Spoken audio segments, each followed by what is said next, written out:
Within each of us is an incredible inner power that we limit by our own beliefs.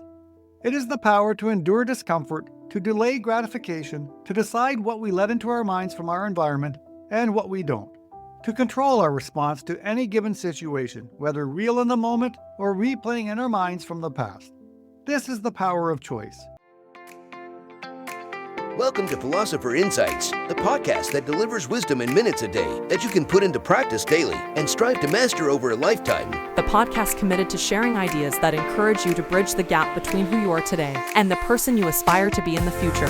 Hi, my name is Herb Lamba, and welcome to my podcast where I will share practical insights from the world's best authors. Knowledge isn't power. Applied knowledge is. The quest to become the best version of you starts right now. Hi, and welcome to Philosopher Insights. My name is Herb Lamba. Today we're discussing mind magic, the neuroscience of manifestation, and how it changes everything. The author of this book is James Doty, and it's published in 2024. I wanted to share a number of my favorite insights, starting with truth about manifesting, your inner power, overcoming discomfort, what you want, filing clerk and bloodhound, start small, let go of expected outcomes, equanimity, and finish it off with a closing thought. Let's start with the introduction. Quote, "There is much confusion about manifestation in popular culture. So before I go any further, here is what I mean by the term. Manifesting is defining an intention such that it gets embedded in our subconscious, which functions below the level of consciousness. By doing so, we activate brain networks associated with our goal orientation that make an intention important, salient, or noteworthy. In practice, this means that regardless of whether or not that intention is present on a conscious level, brain mechanisms that remain focused on the goal are activated around the clock. Our inner intention now guides our life. If you want to lead a rich, meaningful, and prosperous life, you do not have to appease any power beyond yourself. You simply must believe that the source of your well-being and success is nothing other than the power of your own mind. The reality is that the same mind that creates the obstacles to the life you want is also the source of the intention that will make the life that you want real. This is the real secret." End quote. I think it's actually the first book I've read about manifestation. I have to say, my first impression was pretty fascinating.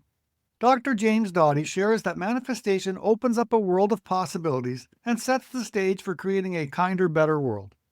He emphasizes practical techniques that can actually change how our brains work, like focusing our attention, practicing meditation, visualizing our goals, and cultivating compassion. This mind magic helps us navigate life in a way that brings clarity, allowing us to take charge of our lives, pursue our dreams, and support others along the way.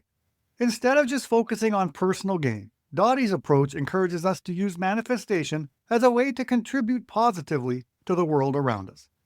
I'm excited to share some of my favorite insights from this book with you, so let's begin. Insight number 1, the truth about manifesting. Quote, "Manifesting has long been confined to the same New Age territory as astrology, tarot cards, and belief in the power of crystals, full of pseudoscience and platitudes. Manifesting is essentially the process of intentionally embedding the thoughts and images of the life we desire into our subconscious. We are all manifesting intentions in an untrained and uninformed way already, and the results are often haphazard, vague, and unfocused.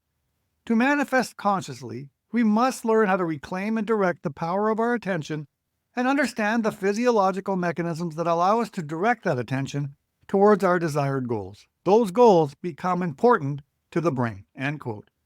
Now, what's interesting is that just a little while ago, we really couldn't dive into how our brains turn our intentions into reality. But now, things have changed. Scientists can actually study and observe how the brain transforms at a cellular level. It's truly fascinating. So here's the cool thing. Our brain has this awesome mechanism called value tagging that basically decides what gets burned into our subconscious.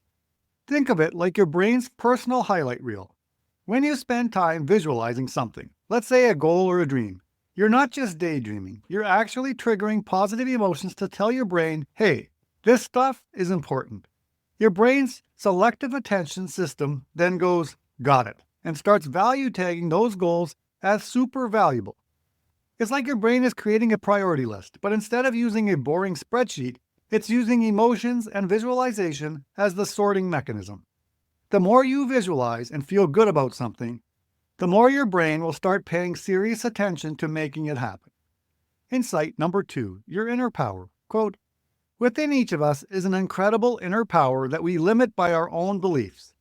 It is the power to endure discomfort, to delay gratification, to decide what we let into our minds from our environment and what we don't, to control our response to any given situation, whether real in the moment or replaying in our minds from the past.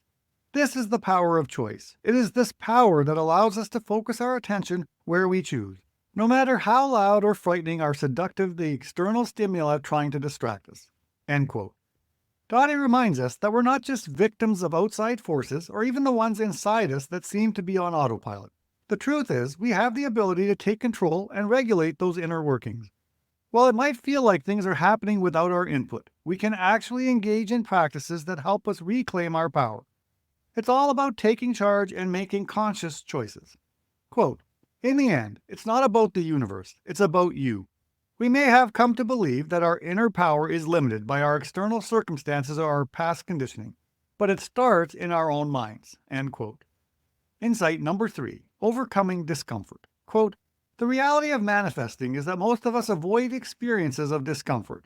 Although loud and compelling to the survival systems of the brain, these uncomfortable feelings, which often derive from painful childhood experiences, are in the end just mental habits often created to protect our childhood self. It is these habits learned as children that determine how we respond to so many experiences we face as adults. End quote. Now, Doty says that our deeply ingrained behaviors are basically running on autopilot in our subconscious. Most of us never stop to really examine them. But if we did, we'd quickly see that many of these habits aren't actually helping us anymore. This process of stepping back and reviewing our own thoughts is called metacognition, basically thinking about how we think. Quote, seeing our thoughts for what they are is the first crack in the illusion of our helplessness.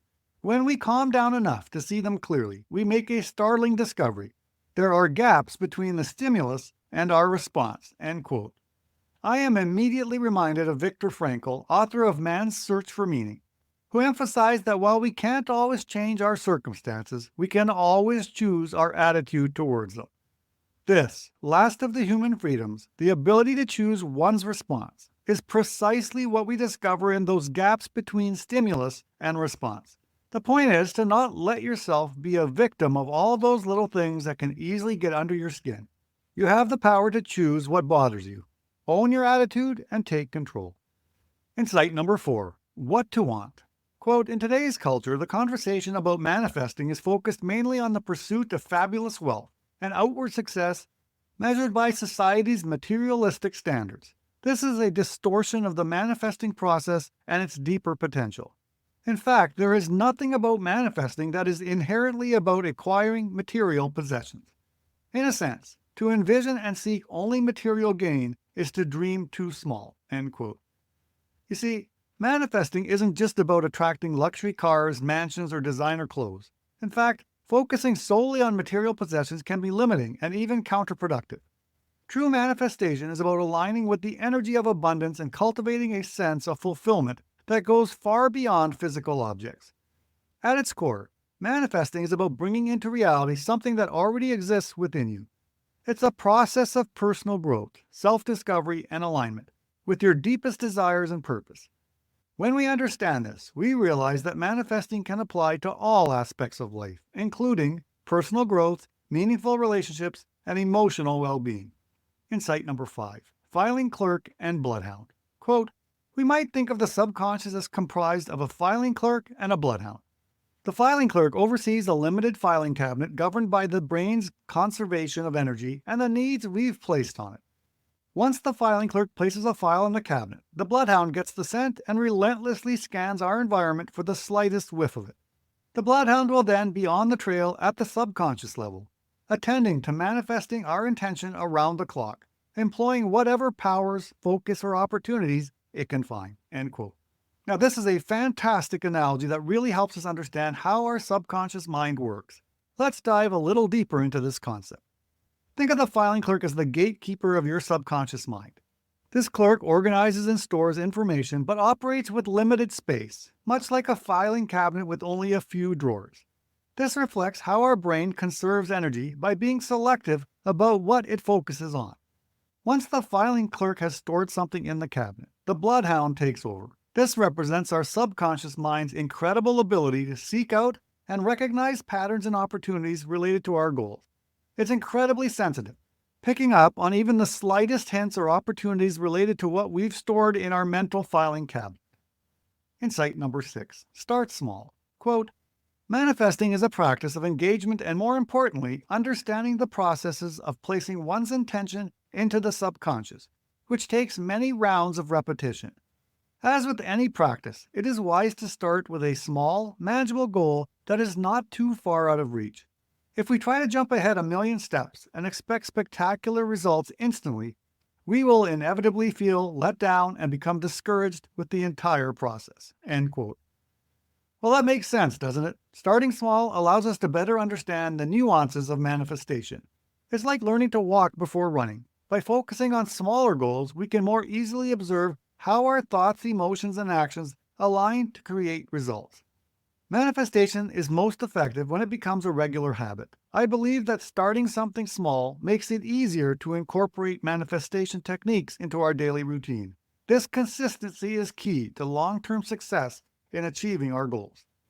Insight number 7. Let go of expected outcomes. Quote, as counterintuitive as it sounds, part of the manifesting process is the necessity of letting go of our expectations. One of the pitfalls we can easily fall into when we are manifesting is to become overly attached to the outcome of our actions. Frequently, we cannot see far enough ahead to know all the twists and turns of the journey. But if we are willing to attend carefully to the feedback that comes from our environment and the people around us as we pursue our goal, we often discover our inner compass has already plotted the next step on the course, whether we detected it or not. The reality is that we rarely need to know exactly how our intention will be realized or how we will reach our destination. We only need to look for the next right step. End quote. Now, it sounds like the art of manifesting involves a delicate balance between setting clear intentions and remaining open and flexible about how those intentions come to fruition. By letting go of rigid expectations, staying attuned to feedback, trusting our inner guidance, and focusing on the next right step, we create the optimal conditions for our desires to manifest in ways that might exceed our initial expectations. Insight number 8. Equanimity. Quote, one of the greatest challenges for each of us is to be present with the ups and downs of our circumstances, or at least as present as we can be. Equanimity is the ability to maintain evenness of temperament in the face of both the good and the bad that occur in our lives, whether we get what we want, don't get what we want, or get what we don't want. End quote. I really love the concept of equanimity when it comes to striving for the best version of ourselves. Equanimity helps us pursue our intentions without getting caught up in every little judgment about how things are progressing. It allows us to stay balanced and focused on our journey. Brian Johnson, who wrote the foreword to this book, introduced me to this powerful concept he calls the equanimity game. This game is all about how we respond when life knocks us down. Instead of getting discouraged by setbacks, we can turn it into a challenge. See how quickly we can bounce back to a state of emotional balance. The beauty of the equanimity game lies in its ability to teach resilience. Each time we practice this game, we become better equipped to handle future challenges. Insight number 9, closing thought. Quote, it's time to break free from the illusion that keeps us from believing in the power of our own possibilities and the extraordinary strength we hold within ourselves, individually and especially together. Waiting for an external force to transform our lives will only distract our attention, drain our energy, and discourage our spirits. For many of us, the path is challenging, and it can take years, if not decades, to gain the insights to know the difference between what we want and what we need. The techniques contained in this book were the path I took to find the answer. End quote. That's one of the last passages in the book, and I really want to focus on this idea of waiting for an external force to change our lives. It's something a lot of us do. We wait for a person, an event, or even a miracle to come along and make everything better. However, that being said, I hope you recognize that this mindset can be really disempowering. It keeps us from taking action ourselves and can lead to a lot of disappointment and frustration. Just think about it. What if that person you're waiting for never shows up? What if that big event doesn't happen? We can't rely on others or outside circumstances to create the change we want. It's up to us to take charge of our own lives. Now that concludes the insights I wanted to share from Mind Magic by Dr. James R. Doty.